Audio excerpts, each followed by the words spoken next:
अगर आप ये सोचते हैं और ऐसा मानते हैं कि आपको अमीर बनने के लिए ईश्वर या सर्वशक्तिमान परमेश्वर आपके साथ है, आपको सब कुछ मिल सकता है, तो आप सही सोचते हैं।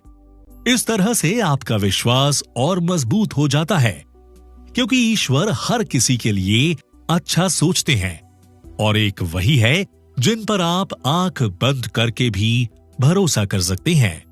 आजकल की इस कंपटीशन से भरी दुनिया में अगर आप किसी पर बिना सोचे समझे भरोसा कर सकते हैं, तो वह सिर्फ ईश्वर है, जो आपको और सभी को अच्छे रास्ते पर ले जाने के लिए प्रेरित करते रहते हैं। एक बार मैंने देखा कि एक छोटा लड़का पियानो पर बैठकर ऐसे ही चाबी से उसको बजाने की कोशिश कर रहा था, और मैंने देखा कि जब उससे संगीत नहीं निकल रहा, जो वाकई में संगीत कहलाता है, तो वह बेचारा दुखी हो गया था।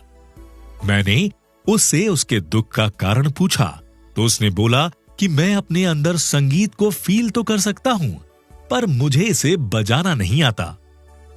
यहां पर संगीत उस बच्चे के माध्यम से एग्जिस्टेंस में आने की कोशिश कर रहा था, पर वह बच्चा उसको ठीक से समझ नहीं पा रहा था, क्योंकि उसने अभी उसे बजाना सीखा नहीं है। इसी तरह अमीर बनने का विज्ञान भी काम करता है।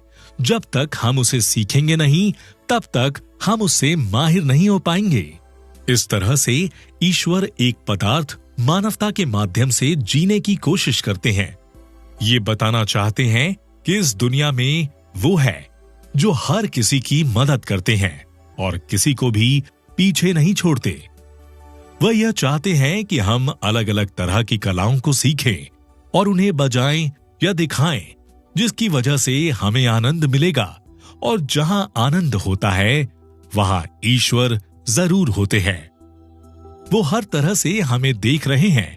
हमारा भी फर्ज बनता है कि जब वो हमारे लिए इतना कर रहे हैं, तो हम उन पर पूरी तरह से विश्वास करें कि इस ब्रह्मांड में उनका अस्तित्व है। वो लोगों के माध्यम से खुद को दिखाना चाहते हैं। वो चाहते हैं कि जिसको पहले से ही कोई कला आती है या संगीत आता है या कोई बाजा बजाना आता है, वो उसके अलावा और भी दूसरे बाजे बजाना सीखे। कला को जितना ज्यादा हो सके अपने लाइफ में उतारना चाहिए। वो चाहते हैं जो लोग सुंदरता की सराहना कर सकते हैं, वो लोग खुद के आसपास इतनी ज्यादा सुंदर चीजों को रखें कि किसी को भी उनके पास आने पर सिर्फ पॉजिटिविटी फील हो। जो लोग सत्य को मानते हैं, उनको सत्य से जुड़ी हर एक चीज के बारे में पता होना चाहिए। ईश्वर उन लोगों को चाहते हैं जो हर तरह की कला की प्रशंसा करते हैं, तारीफ करते हैं। जैसे किसी ने अगर अच्छे कपड़े पहने हैं तो उसकी तारीफ करना चाहिए। किसी ने अगर अच्छा खाना बनाया है तो उसको अच्छी तरह से सराहना चाहिए और उसे भी अच्छा खाना खिलाना चाहिए। पाल ने कहा है कि ईश्वर ऐसे लोगों का साथ हमेशा देते हैं जो कला की और अच्छी चीजों की तारीफ करते हैं और सच में उनकी सराहना करते हैं। ऐसा इसलिए है क्योंकि वो खुद इन चीजों को पसंद करते हैं। वह अच्छे कपड़ों को, अच्छे दृश्य को, अच्छे खाने को, अच्छी कला को, जो भी चीजें अच्छी हैं, उन सब को मानते हैं और उनका आनंद लेते हैं। वह ईश्वर ही है जो आप में अच्छाई को देखते हैं और उनके लिए प्रेरित करते हैं। वो चाहते हैं कि जैसे वह खुद इन चीजों की तारीफ करते हैं, वैसे आप भी इनकी तरफदारी करें और लाइफ में हमेशा पॉजिटिव साइड की तरफ रहें।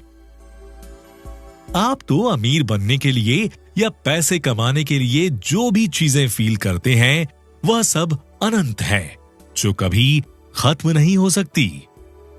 इन सब चीजों से ईश्वर आपके अंदर खुद को व्यक्त करने या दिखाने की कोशिश करते हैं, जिसे आप उन पर यकीन करें। जब उन्होंने उस छोटे बच्चे में खुद को तलाशने की कोशिश की, तो फिर आपको इस बात के लिए भी बिल्कुल संकोच नहीं करना चाहिए कि बड़ी चीजें मांगने में कोई बुराई नहीं है और आप ईश्वर से उन्हें बेझिझक मांग सकते हैं, क्योंकि वो आपकी मांग पूरी करना चाहते हैं। इस बात के लिए आप यकीन करेंगे और करना पड़ेगा, क्योंकि यही नियम है। आपका काम ईश्वर की इच्छा के अकॉर्डिंग उनको पूरा करना और खुद के लिए ज्यादा से ज्यादा चीजें मांगना है। ज्यादातर लोग एक कठिन पॉइंट की तरफ रहते हैं। वो बस यही सोचते हैं कि पहले वो जितने गरीब थे हमेशा उतने ही गरीब बने रहेंगे, और यही ईश्वर चाहते हैं। वो अपनी इस दकियानूसी सोच को चेंज करना ही नहीं चाहते, क्योंकि उनके अंदर इस सोच का विश्वास इतने अंदर तक धंस चुका है जिससे निकलना बहुत मुश्किल है। और ये तब तक नहीं निकलेगा जब तक वह खुद से नहीं सोचेंगे। वह गरीबों को एक योजना की तरह देखते हैं जो ईश्वर ने बनाई है।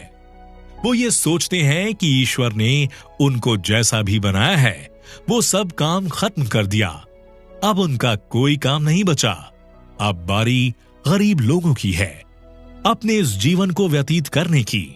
वो इस गलत विचार को इतना ज्यादा गहराई से मान लेते हैं कि उनको ईश्वर से भी कुछ मांगने में शर्म आती है। ये सोचने लगते हैं कि अगर वो मांगेंगे तो वे छोटे साबित हो जाएंगे, जबकि ईश्वर तो खुद चाहते हैं कि उनके बच्चे उनसे जितनी चाहे उतनी डिमांड कर सके।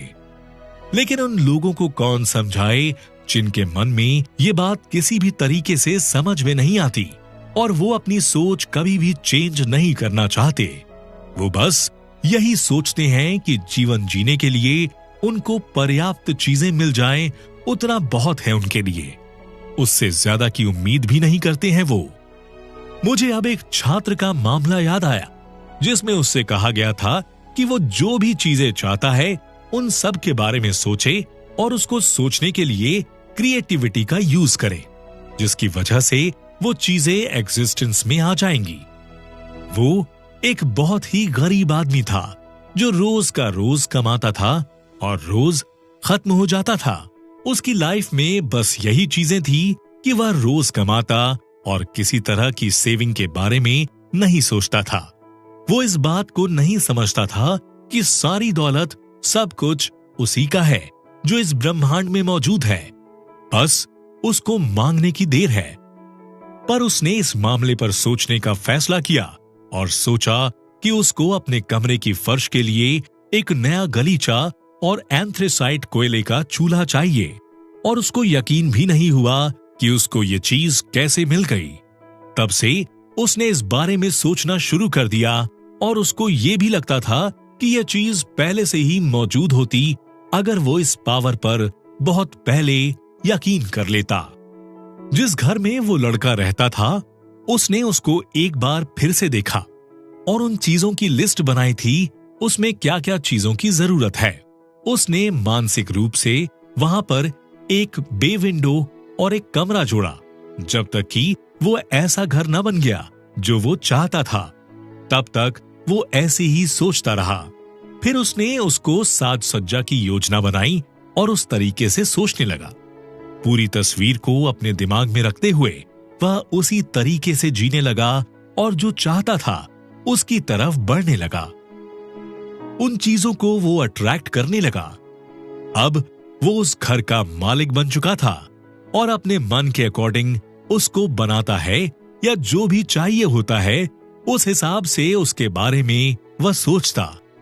और अब और भी ज्यादा विश्वास के साथ हूं कि ज्यादा से ज्यादा चीजें जो मांगता है ईश्वर से और उनको हाथ से भी करता है, ये सब सिर्फ उसके विश्वास की वजह से हुआ।